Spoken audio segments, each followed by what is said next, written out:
Dr. Johnson Esiama has assured that the cedi remains one of the strongest currencies globally despite seasonal pressures and a slowdown in remittance inflows. Speaking at the ongoing Monetary Policy Committee meeting today, Dr. Esiama said that the central bank is working to address challenges affecting the cedi. Greetings from your Nigerian girl pleasure. Hi lovely people of Ghana, this is your girl pleasure, always bringing you political news in our channel, Ghanatube. As a constant thing that our channel has always been here to bringing you all this news your way, and we are committed to giving you all the happenings in Ghana. Please wait.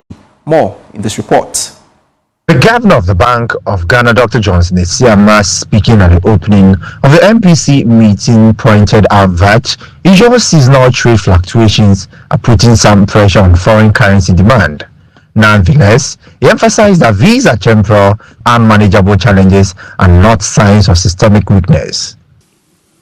Despite seasonal pressures and a moderation in remittance inflows in recent weeks, the cedi remains among the strongest currencies globally year to date, appreciating by about 21% as of September 12th. The cedi now ranks alongside high performers such as the Russian ruble, the Swedish krona, the Norwegian krone, the Swiss franc, the euro, and the British pound. This outperformance reflects prudent monetary policy. It also reflects effective liquidity management at the central bank. It reflects fiscal consolidation, and it also reflects increased foreign exchange inflows. Now, the banking sector remains stable and improving also, with the capital adequacy ratio that is without reliefs rising to 19.5% in July, while NPLs remain elevated at 21.7%. They dropped to 8.4% when fully provisioned losses are excluded. The governor of the Bank of Ghana cited a combination of sound monetary policy, improved foreign exchange reserves, and strengthened regulatory oversight as reasons why the cedi continued to hold its value. Meanwhile, Governor Dr. Johnson Esiama pointed out that the recent proposals for an increase in tariffs poses a risk to its deliberations ahead of the policy committee meeting today. On the fiscal side, colleagues, execution in the first half of 2025 signaled consolidation. The deficit on commitment basis was contained at 0.7% of GDP, below target, contributing, together with cedi strength and external restructuring, to a decline in the public debt ratio by mid-year. Against this backdrop of easing inflation pressures, anchored expectations, and stronger buffers, the MPC in July, as you will recall, reduced the policy rate by 300 basis points to 25.0%, while reiterating our readiness to adjust as the disinflation process evolves and risks such as global trade disruptions or prospective utility tariff adjustments are assessed. Colleagues, our commitment remains firm, and these are to maintain price stability, to safeguard financial stability, and to create the conditions for inclusive and sustainable growth. These concerns further. Joining us via Zoom is economist Professor Patrick Isuming. Thank you so much, sir, for joining us here on Business Live. And quickly, your thoughts about the governor's assurance that the cedi remains one of the strongest performing currencies despite the slowdown of remittance inflows. What do you think? Well, good evening and good evening to viewers, and thanks for having me. I think, well, I mean, if you take from the beginning of the year, the cedi has still performed extremely strongly. If you look at where we started and where we are now, I think the concern people have is what has happened in the last three or 4 weeks, where we've seen the cedi losing some value. So I think, don't forget the president spoke about this last week. And the president made it clear that there was a correction going on, and that was what I expected the governor to happen. The governor seemed to be saying there are temporary glitches here and there. Whereas in fact what is actually happening is a correction, because the rate at which the CD appreciated that sharply was clearly not sustainable, and the bank and the fund has asked the central bank to minimize the intervention, and so it is the resultant correction. So I think it's good that the messaging is consistent. It shouldn't appear that the president is saying one thing and the governor is saying another thing. This is the second time that has happened. I think that's not very good. All right, so what sort of signal does this send to the investor community, considering the seasonal pressures we are witnessing? I think, to be honest, if the central bank wanted to support the CD and keep it probably could have, because the reserve position is still extremely strong.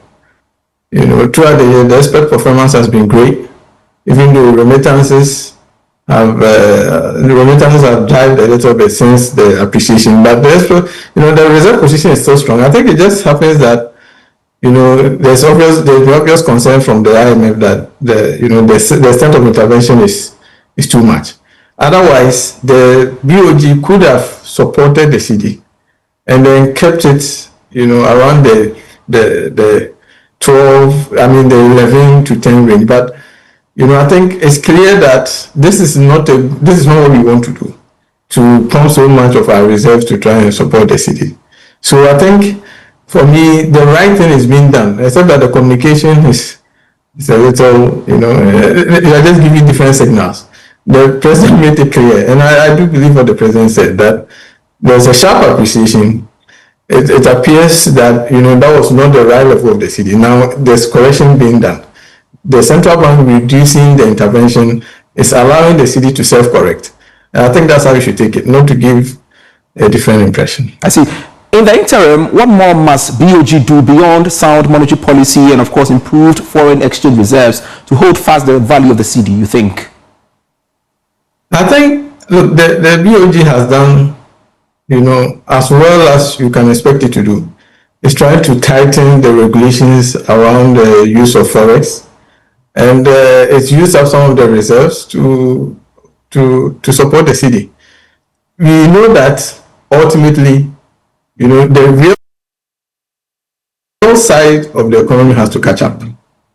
And even though our exports have been doing great, much of what has been happening is not necessarily because of diversification. It's just that, our export items are doing extremely well. Our traditional export items are doing very well. So if the real sector was doing well and we have diversified our export base, I think that will even put us in a much stronger position, because the key concern is that the strong position of our reserves right now is because of things on the international market being in our favor, in terms of how well the gold price is doing. Cocoa has done well also, and of course the fact that we've piled up a lot of gold reserves, all of that help us. But that we can't keep doing that forever, and especially the gold price. Who knows, if things improve elsewhere, the gold price could quickly come down, and then suddenly our strong reserve position will look weaker. So I think it's important that we start doing the real sector measures that will improve domestic production and domestic productivity, that ensure that the gains that the city has made become real and sustained. Is that to suggest that so far you've not seen that being done? Well, I have to say this, but it's not a criticism. It's not a criticism of what is not being done. It takes time for a new government to come in to implement the measures. Those are things that you can't change in a short time. You can't spend 8 months to improve your productivity, because there are still underlying difficulties in the Ghanaian economy. What we have done is to harvest the low-hanging fruits. The easier things that we can do, we have done them. But at the end of the day, we can't keep relying on that. So ultimately, we need to begin to see the central bank or the government implement its real sector policies. The 24-hour economy has been its flagship policy. But I think last week I was speaking to you, I said, we have to start implementing. And then we begin to see the fruits. And then if we're able to leverage that to build a more robust and resilient economy, then we will be on the way. Another thing that came up from today's meeting was the concern expressed by the governor about the proposed utility tariffs increased by ECG and Water Company Limited. How worried is the governor, you think, about the potential risks that could derail the progress made so far? I think he has every reason to be worried. It's a real worry. The utility, the quantum of increment that has been proposed are quite extraordinary. I mean, I think on both sides, both want to hit us upward of more than 200%. You think that justification really is untenable? Well, I wouldn't say it's untenable. I think that we should not, we've been on this road before, where we are told that, we need to raise the tariffs to be able to do the necessary investment and then to improve the production and the supply. It's fair to say that we've given so much increment, and yet, the same problems persist. Everybody knows that there are issues, governance issues that have to be dealt with for ECG. There are procurement issues that have to be dealt with. So I think that perhaps Ghanaians will find it more palatable to deal with if we are beginning to see that there are measures to improve the management at ECG, to reduce the losses, the production or the distributional losses, and then I think the revenue collection has improved quite a bit. But we need to begin to see it's easier for us to pay more when we are beginning to see that the management is being improved, and I think that's what we want to see. But even if we saw that management improvement, I think to increase the electricity by upward of 200% at the goal I think it's a problem. But the government has every reason to be concerned. All right. Because we have seen a steady disinflation over a sustained period now. We've done almost 9 or so months of consecutive decline. We are very close to the target. Mind you, we've seen that the cedi's depreciation, we are now going to see the pass-through. We have already started seeing it through the fuel prices, and that will take some time for us to see the full effect. And then now, if you want to top it up with a very substantial utility, output adjustment utility tariff, then he has every reason to be concerned. All right, very well. Thank you so much, Professor Patrick Esuming. I'm grateful speaking to us here on Business Live. Please do well to like, comment, and follow. Put on notification bell. Say get all our news one by one. Thanks, my